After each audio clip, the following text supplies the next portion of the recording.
All right, let's talk about something that can be a real headache in competitive exams: direct and indirect speech. You know the one. It pops up on tests like the TET and DSC and can really trip you up. But what if I told you there's a simple 5-point formula to nail it every single time? I'll stick around because that's exactly what we're diving into today.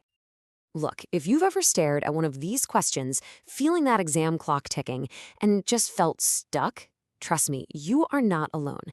This is probably one of the most common hurdles for, well, just about everyone. But here's the good news. It really doesn't have to be that complicated. In fact, it can be super simple once you see the pattern. And that's our goal today, to give you a system, a simple 5-point formula that's going to turn you into a pro at this. Okay, so before we jump into the formula itself, we got to make sure we're all on the same page with the basics. So first up, let's quickly break down the real difference between direct and indirect speech. The easiest way to think about it is this. Direct speech is like a recording. It's exactly what someone said, word for word, wrapped in quotation marks. Think of person A talking directly to person B. Now, indirect speech, that's like gossip. It's when person B turns around and tells person C what person A said. You're not quoting anymore, you're reporting the conversation. Now, every single one of these sentences has two main parts, and spotting them is key. You've got the reporting part. That's everything outside the quotation marks. It sets the scene, telling you who's talking.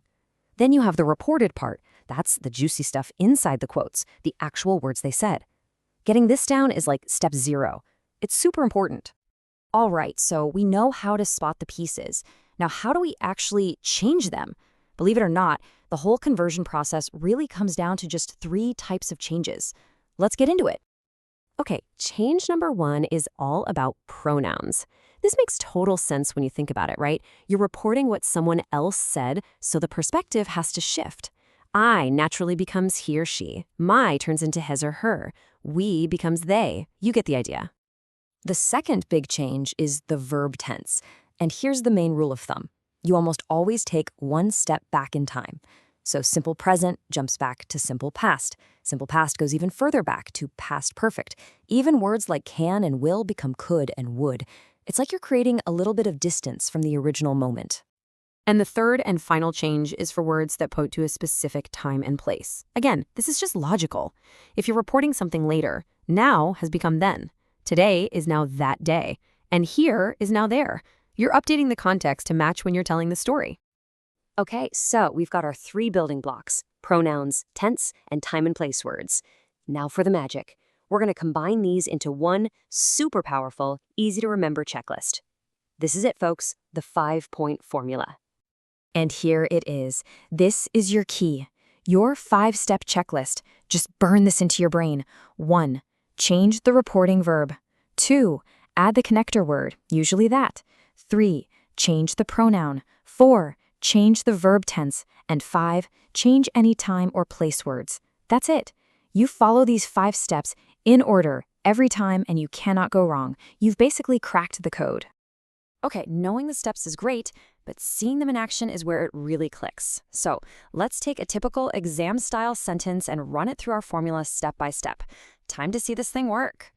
So here's our sentence. Shweta said to her brother, "I went to school yesterday." Classic example. Now, let's put on our hats and apply that 5-point formula. Let's do this together. All right, step 1, the reporting verb. Said to.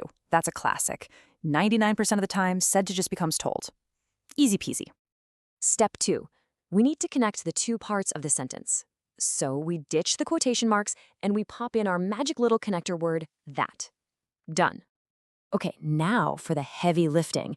Steps 3 and 4. First, the pronoun. I. Who's I? It's Shweta, right? So I becomes she. Next, the verb, went. That's simple past. So we take our step back in time, which lands us at past perfect, had gone.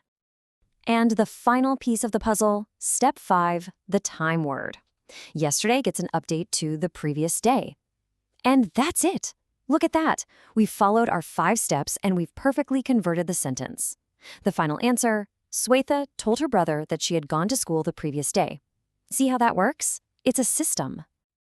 Okay, so you've got the main formula down, but you know how exams are? They love to throw in curveballs. So let's talk about the special cases, the exceptions to the rule. Pay close attention, because these are the pro tips that will save you from those tricky questions. This is the big one, the number one trick question you're going to see. If the thing inside the quotation marks is a universal truth, a scientific fact, or a common proverb, you do not change the tense. So if the sentence is, honey is sweet, it stays, he said that honey is sweet. Why? Because honey was sweet yesterday, it's sweet today, and it will be sweet tomorrow. It's timeless. The tense doesn't need to take a step back. Here are 2 more little exam hacks to file away. First, if the reporting verb itself is in the present tense, like if the sentence starts with he says instead of he said, then you also don't change the tense inside. It's happening now. And second, there's a weird one. If the sentence is I said, I am coming, the pronoun I actually stays as I. The tense still changes, but the pronoun doesn't. Just a little quirk to remember. So let's just recap those exceptions real quick. There are basically 3 main times you need to be careful. Number 1, universal truths. Number 2, when the reporting verb is in the present tense. And number 3, that special I said case for the pronoun.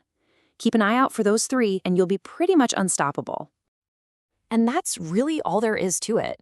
We took what seems like a really complex piece of grammar and boiled it down to one simple formula and just a couple of exceptions to watch out for.